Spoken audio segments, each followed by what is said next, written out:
This is 4.10 Implicit Differentiation from page 20 in your notes. I want you to have watched the meaning of the derivative video first, which was posted prior to this in Google Classroom. Okay, so in the blue here, we've got y is equal to 4x squared plus 3x, and that y is explicitly defined, meaning that it's clear, there's no room for confusion what y equals. Y depends on x. And so then we can differentiate. We've got here y prime is equal to, and then we know we can write this as d of whatever y is equal to over dx. Now if you've watched that video, we understand that to mean the change in 4x squared plus 3x over the change in x as it gets very, very, very close to 0. Okay? And we found that then we can differentiate that to 8x plus 3. What does this mean then, now that we know the derivative? It means that the rate of change of this function here is 8x plus 3. Okay, we can also look at these two. These are given in your notes. Look at this. I'm not even sure if it's a function. Whoops, I don't think so. Look at this equation. If we graphed it, you could try it on Desmos. We say that this is not explicit. Both y and x are implicitly defined. They depend on each other, and implicit means not expressed directly in terms of independent variables. It means suggested, though not directly expressed. It's a little bit iffy. We can't say this is what y equals exactly. Okay, so we call that implicit. And if we want to find the derivative, we call it implicit differentiation. So,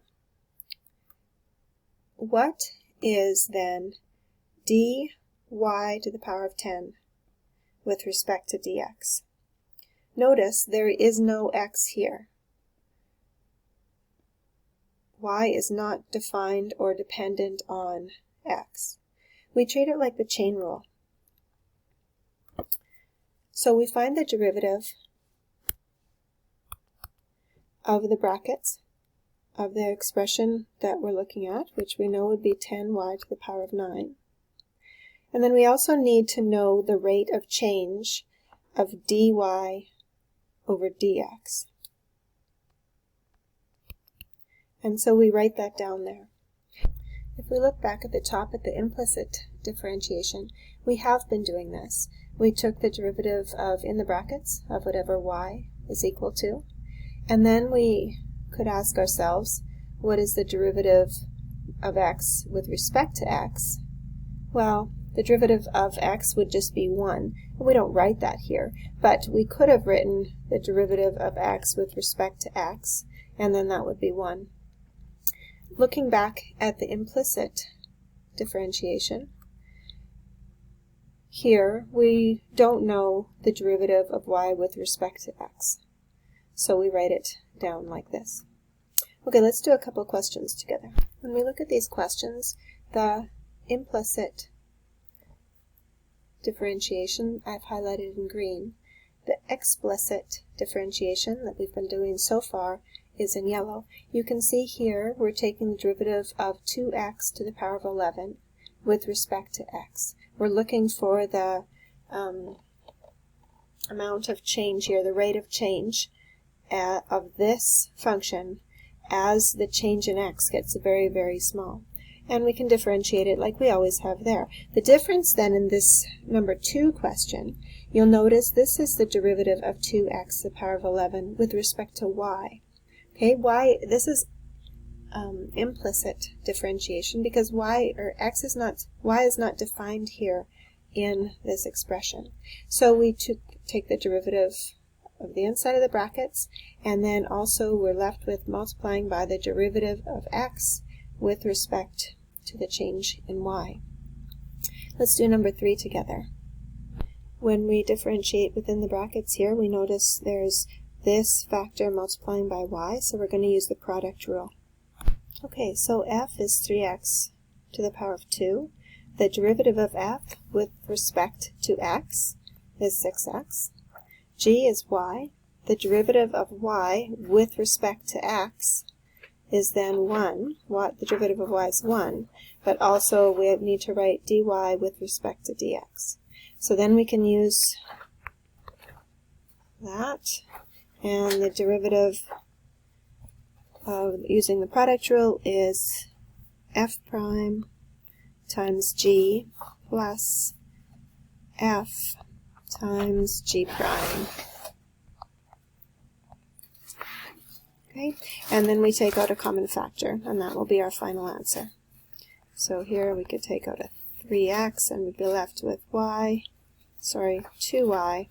plus x dy over dx.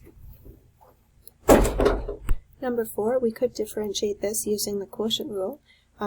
Easier, though, is to rewrite the question as the derivative of negative 3y to the power of negative 3 with respect to x.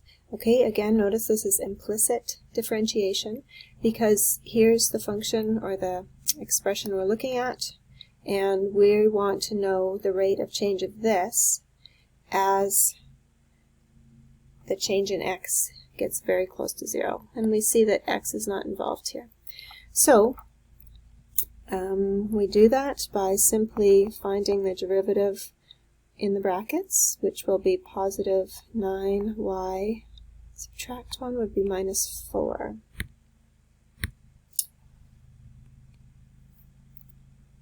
And then dy multiplied by dy with respect to x.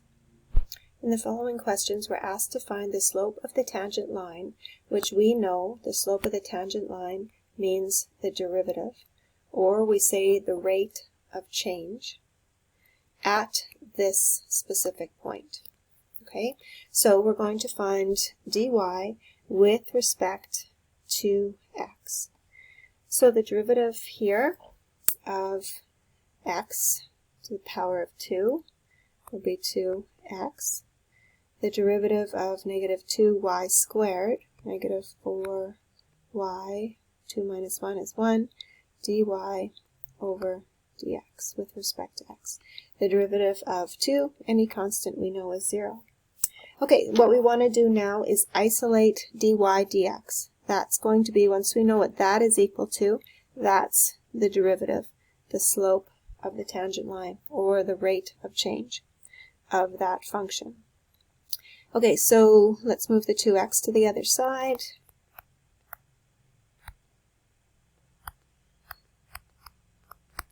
And then we're isolating this here, so we need to divide both sides by negative 4y. Cancels out, and we find that dy over dx, or the slope of that point, is going to equal to, if I reduce it, positive x over 2y.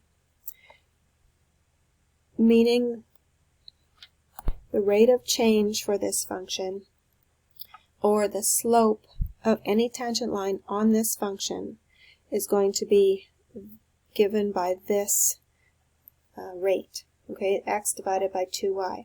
Now we're asked to find it at point 2, 1, meaning we stick a 2 and a 1 in for the x and the y. So we've got, at that point, 2 over 2, which equals 1. Now this is our slope. Let's look at this graph here. So the red is this equation. I just threw that into Desmos and copy and pasted the picture here.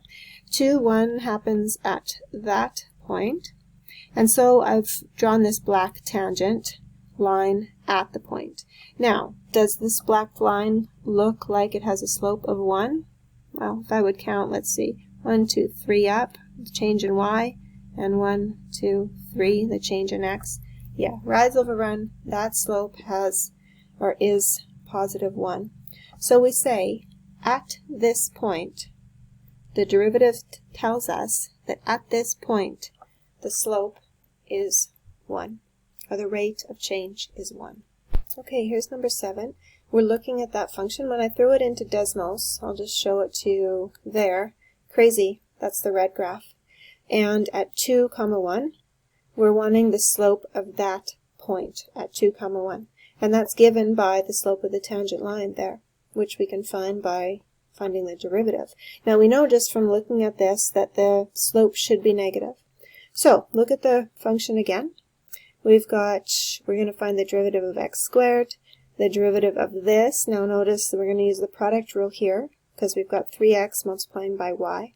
And then the derivative of negative y to the power of 3 equals the derivative of 9.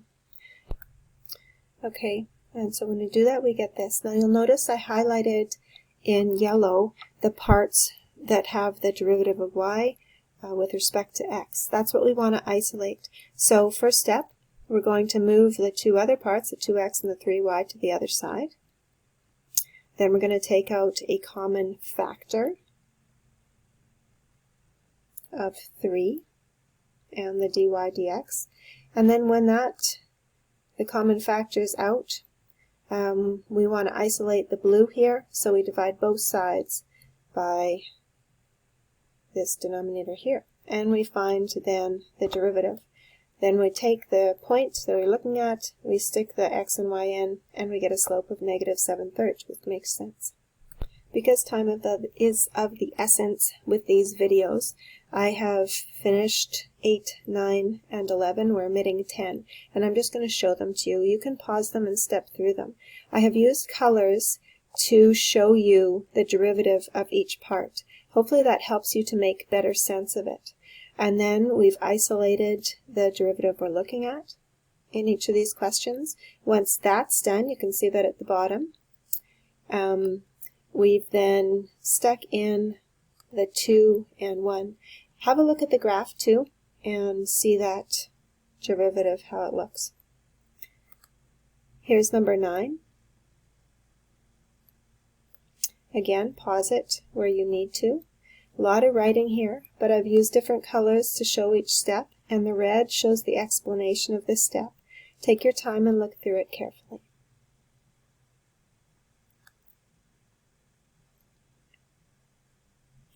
I didn't draw a graph for this one. You can put that function into Desmos if you want and look at what happens when or at the point 2, 1. Again, we're omitting 10 and looking at number 11 then. We've rewritten the question with the radical signs gone and turned it into exponential form. We've then found a derivative. Sorry, I should have this moved down. We found a derivative of each part of the equation.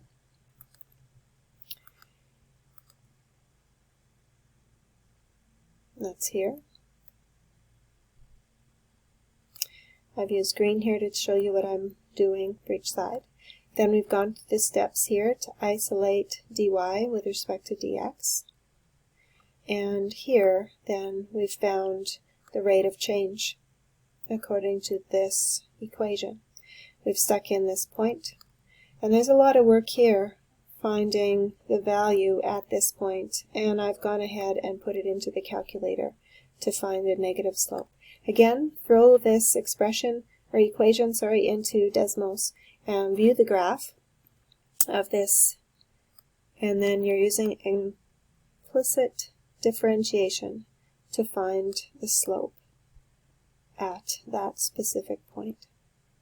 Okay, you'll see the assignment in your in Google Classroom. Good luck with that. See you grade 12s.